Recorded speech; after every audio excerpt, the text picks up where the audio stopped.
Hi, you're listening to Bonus Points, the official podcast of Mr. Astel's theology class.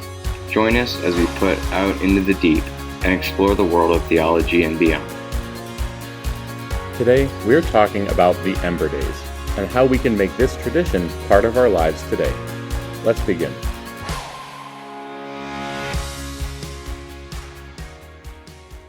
Hello there, and welcome to Bonus Points. On today's episode, we are taking a look at a tradition that was part of Catholic life for many years, that in many places has fallen by the wayside. I'm talking about the Ember Days, these quarterly days of fasting meant to mark the transition between the seasons. We'll start by talking about the importance of fasting in general, and why this is an essential part of any spiritual life. Then we'll trace the history of the Ember Days, from their origin in the early church until their removal from the universal calendar in the 20th century. Finally, we'll talk about how we can make this tradition part of our lives today. Before we get into any of that, remember to subscribe to Bonus Points wherever you're listening. Depending what app you're listening on, it might say follow instead of subscribe, but it's the same idea. The point is, do whatever you need to do to make sure your app of choice tells you every time a new episode comes out. You can also help this show find new people by sharing it with a friend, by sharing this episode directly, or by sending your loved ones to bonuspointspodcast.com. Okay, so Ember Days. Two things I want to get out of the way first. No, the name Ember Days has nothing to do with fire. Second, even though Ember Days are no longer on the universal calendar, the Church has never told us to stop observing them. Even if they're no longer required, they're certainly not forbidden either. When it comes to things like this, I always go back to the parable Jesus told about the wise master who brings out treasures both new and old. Perhaps the Ember Days can be one of those old treasures that you bring out, dust off, and make part of your life. In fact, I think that this particular tradition should be recovered more fully by Catholics today. I think that they're a very convenient way of incorporating two important spiritual practices into your life. I'm talking about marking the seasons and fasting. We talked about the importance of time, marking time and marking the natural seasons back in, I think it was episode 65. It was called It's About Time. But we see that the cycles of time, whether that's days or weeks or months or seasons, are important, right? It's important for us to commemorate them, to mark them, and to find ways of highlighting or emphasizing different elements of the faith at different times. The Ember Days are a way of marking the changing seasons because they fall 4 times a year around the change in the seasons. I'm blessed to live in a part of the country, part of the world, where we get 4 very distinct seasons. Each season has its sights and sounds and smells that you just can't replicate the rest of the year. And I think it's important to highlight the spiritual dimension to this as well. Another essential spiritual practice, and one that we're definitely not accustomed to today, is fasting. When fasting is mentioned in the Gospels, it's always assumed that this is something that we are doing. Jesus says that his followers will fast after the bridegroom is taken from them, and that certain demons can only be cast out by prayer and fasting. Not only that, but when Jesus is talking about not making your faith showy, he says when we fast, we should take care of our appearance and not, purposely go around looking gloomy. He doesn't say if you fast, but when you fast. Nowadays, we are only required in the West to fast twice a year, and that is Ash Wednesday and Good Friday. This is a lot less than it used to be, even within the last 100 years. And even the way we fast is more lenient. We are allowed to eat 1 regular-sized meal and 2 collations or 2 snacks. Usually fasting is also accompanied by abstinence, which means we do not eat meat. Again, this is a lot more lenient than it used to be. We are only required to practice abstinence on Fridays, though outside of Lent, we are permitted to substitute a different penance instead of abstaining from meat. We are also required to abstain from meat on, of course, all Fridays during Lent. No option to switch that one. Good Friday and Ash Wednesday. This is all something, fasting in general is something we're not used to as much as Christians of previous generations. But I think it's still important. Why? Well, for one, because Jesus wants us to. He doesn't even try to encourage us or convince us why it's a good idea. He just assumes, yes, this is going to be something you do. You're going to. They had fasted. There were times of fast under Judaism, and he says, of course, you're going to keep doing that. Part of the reason that it's so valuable is that fasting provides us with opportunities to exercise our self-control. Whether we are fasting from food, which is, the classic, maybe we're fasting from something else like screens or social media or whatever. Fasting gives us chances to practice saying no to ourselves. This is important because every day we are faced with temptations. We're faced with things we want to do that we know we shouldn't do. And so we need to practice moderating our desires and saying no to ourselves. Think of fasting like conditioning for a sport. You give yourself a chance to practice, to build those muscles so that you have them when you need them. You have the skills you need when you're in a game or a match and you need those skills. Think of it this way. If you can't say no to a snack, what makes you think you'll be able to say no to a sin? And, even that word exercise in Greek, askein, I think askein, that's where we get the word ascetical, which is the word we use when we're talking about fasting and other practices of spiritual discipline. We call them ascetical practices. Ember days are a really great way of incorporating fasting into your life. Beyond the 2 days a year that it's required, it's a good start, especially if you're trying to fast more, but you're not used to it and you're not sure where to start. The Ember days are a great starting point. So, where do Ember days come from?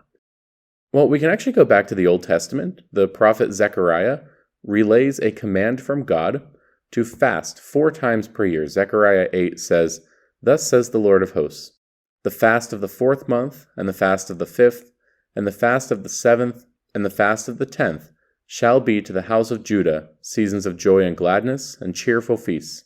Therefore, love truth and peace." Of course, there were other periods of fasting as well, just as the church has other periods of fasting besides the Ember days. But these 4 in particular correspond with the months of the calendar. And so this practice was adopted into the early church. Like many other Old Testament practices, the logic was that Jesus came not to abolish, but to fulfill. The things that were hinted at in the Old Testament have been realized in the New. And so many of those practices can now take on a new form. We don't know exactly when that adoption happened, though it was certainly very early. A book called the Liber Pontificalis says that Pope Callistus ordered the Church of Rome to fast in June, September, and December. And we know that decree would have had to happen between 217 and 222 AD. So very early, that's 3rd century. The church is still being persecuted at that time. That's before the Edict of Milan ends persecution in the Roman Empire. However, it's probably older than that, than the mid-200s, early 200s, because Pope St. Leo the Great, writing in the mid-400s, said that fasting on these different seasons goes all the way back to the apostles themselves. At first, there were no fixed days for fasting. Each year, the priests of Rome would announce what days in June, September, and December would be the fast days. By the time of Pope Gregory I, so sometime before 601 when he died, the spring fast was added. So now you have not only June, September, and December, but also one at the end of winter. And then in 1078, Pope Gregory VII and the Roman Synod standardized the dates for the fast. This is really where we kind of lock things in a little bit. They decided that these seasonal fast days, what we would today call the 4 Ember tides, those Ember days would be the Wednesday, Friday, and Saturday following. For each one, there would be a specific feast day near the start of each season. So for the start of winter, they took the Feast of St. Lucy on December 13th. So the winter Ember tide would happen after St. Lucy's feast day on the next Wednesday, Friday, and Saturday. For spring, it was the Wednesday, Friday, and Saturday after Ash Wednesday, not actually including Ash Wednesday. This is like the week after. The summer Embertide happened after Pentecost, and the autumn Embertide would begin after the Feast of the Exaltation of the Holy Cross on September 14th. So for those playing along at home, the 4 feast days that are the basis for measuring here, for winter, it would be St. Lucy on December 13th. For spring, it is Ash Wednesday. For summer, it is Pentecost. And for fall, it is the Exaltation of the Holy Cross on September 14th, with the Ember days being the Wednesday, Friday, and Saturday following those 4 feast days. There was a popular rhyme to remember those 4, and if you're trying to remember the 4 Ember days, just remember, if we're going to start with spring, the 4 Ember tides are Lenti, Penti, Cruci, and Lucy. So Lenti, Penti, Lucy, Cruci, beginning of Lent on Ash Wednesday, Pentecost, the Exaltation of the Cross, and St. Lucy. All right, what about why Wednesday, Friday, and Saturday of all the days of the week? Well, back in the early church, every Wednesday, Friday, and Saturday was a fasting day. Over time, that kind of fell away, but we kept it for the Ember days. So Wednesday, because that was the day that Jesus was betrayed.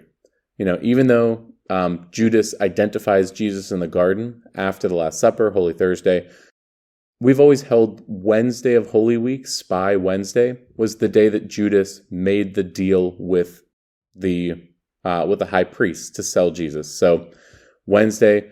Friday, of course, is the day of the Passion, so it has always been and is now a day of penance. And then that would typically be extended into Saturday to kind of mark that vigil with Jesus in the tomb. So we recognize that even when Friday's over, that doesn't mean it's Sunday yet. And so Wednesday, Friday, and Saturday became the classic days to fast.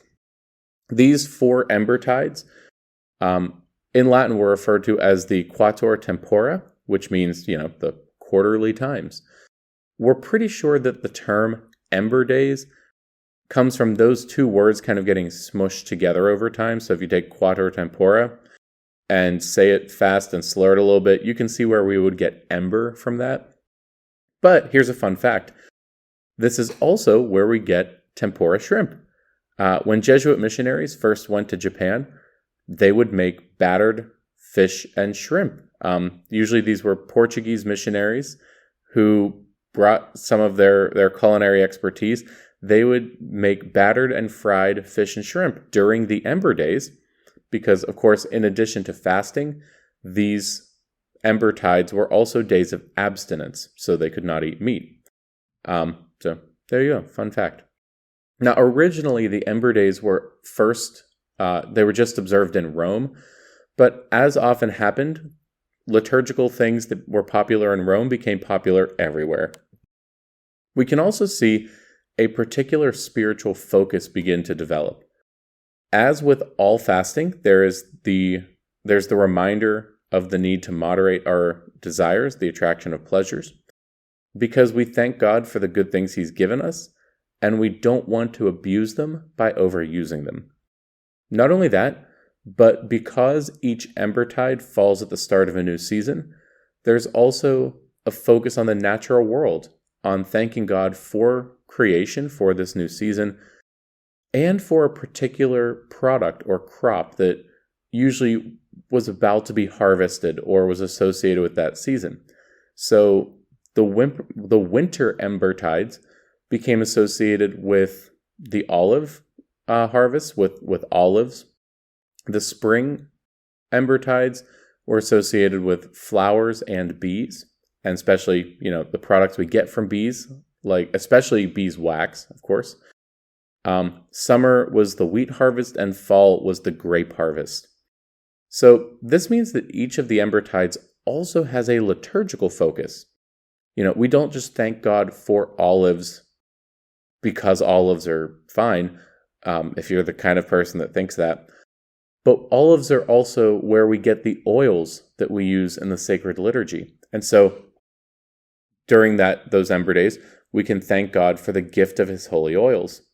We also would thank God, for the the beeswax that we get from bees, because that's what provides the candles that we use on the altar. And of course, it goes without saying, without wheat and grapes, we do not have bread and wine that we need for the Eucharist. Ember days were also associated with the priesthood. With most priestly ordinations, when men were ordained as priests, most of the time that happened on Ember Saturdays. In fact, the 1917 Code of Canon Law says that priestly ordinations can only happen on Ember Saturdays, the Saturday before Passion Sunday, or Holy Saturday. Many, many times that meant an Ember Saturday was when men were ordained as priests. So what happened here? How did this go from, a pretty stable tradition for at least 1,000 years, just talking about from when it gets kind of codified, to now where many Catholics, even regular Mass-going Catholics, have never heard of this? Well, I think the first step, at least in the US, was in 1949. In 1949, the United States got permission to substitute mitigated abstinence on Ember Wednesdays and Saturdays, meaning that on Wednesdays and Saturdays of the Ember tides, you had to abstain from meat, but not entirely. You could eat meat at one meal of the day. Whatever your main meal was, you could have meat at it. And eventually that kind of spread to the whole church. The big change was in 1966 with Pope Paul issues Penitemini, which was a document on the penitential life of the church. It's most well known because this was the document that said that we are permitted to substitute other penances instead of abstinence from meat on Fridays outside of Lent. So nowadays, a lot of us think, we don't eat meat on Fridays during Lent. And that's true. Those are the times when we are required to abstain from meat. But kind of the default practice of the church is still, you should be abstaining from meat every Friday. But this document from 1966 does give us permission, if it's not Lent, you can do some other form of penance instead. You can commute your penance. A lot of people forget that part. They know about the I'm allowed to eat meat part. They forget the other penance part. For our purposes, the other thing that Penitemini did was it removed the obligation to fast on Ember days. It never said that it was bad. It never said not to do it. All it said was there is no longer an obligation to practice fasting and abstinence on the Ember days.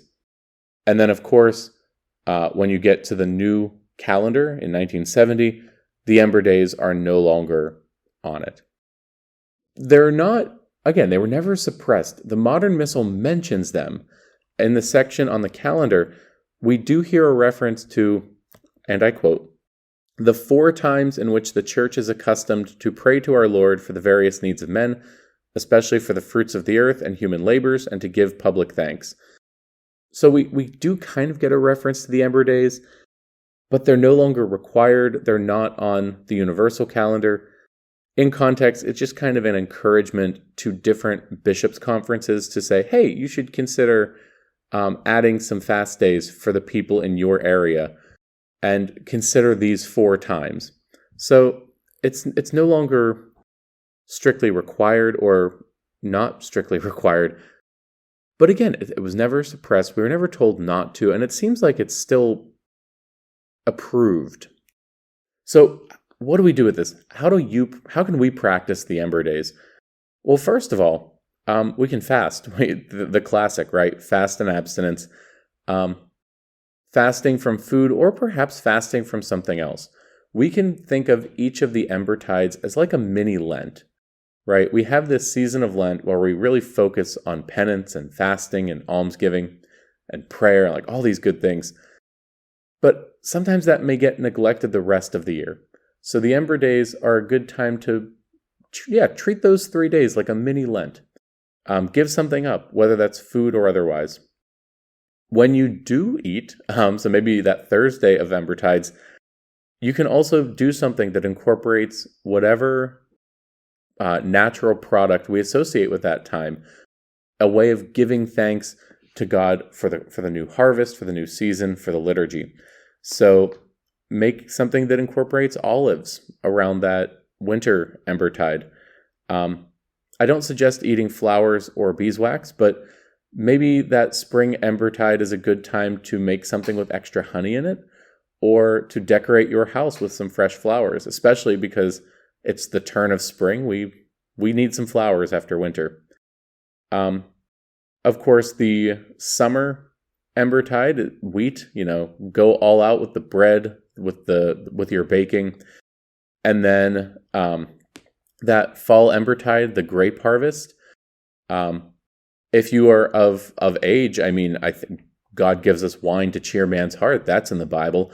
But I know many of you listening are not of legal drinking age, so I don't know, go have a peanut butter and jelly sandwich or something. And of course, one of the most important things we can do during the Ember Days is pray for our priests. Pray for vocations. Pray that the Lord sends us good and holy priests.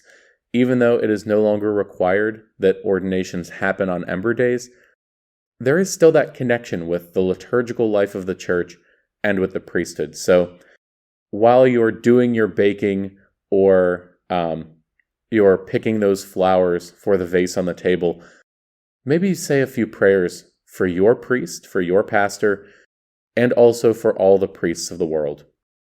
So that's really all I have for you today. As always, you can check out bonuspointspodcast.com for more resources. Today, if you were to go there, you would find an article from 1 Peter 5 that traces the history of the Ember Days.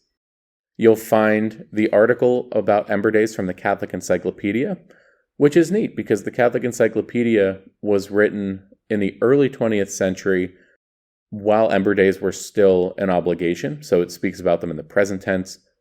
I'll have a link to an article from the Catholic Gentleman about how to practice the Ember Days today. It also includes some really good prayers to keep in mind if you're going to practice the Ember Days. I'll have a link to the 1917 Code of Canon Law, which talked about the dates for ordinations, and Pope Paul's Penitemini, which we mentioned towards the end there.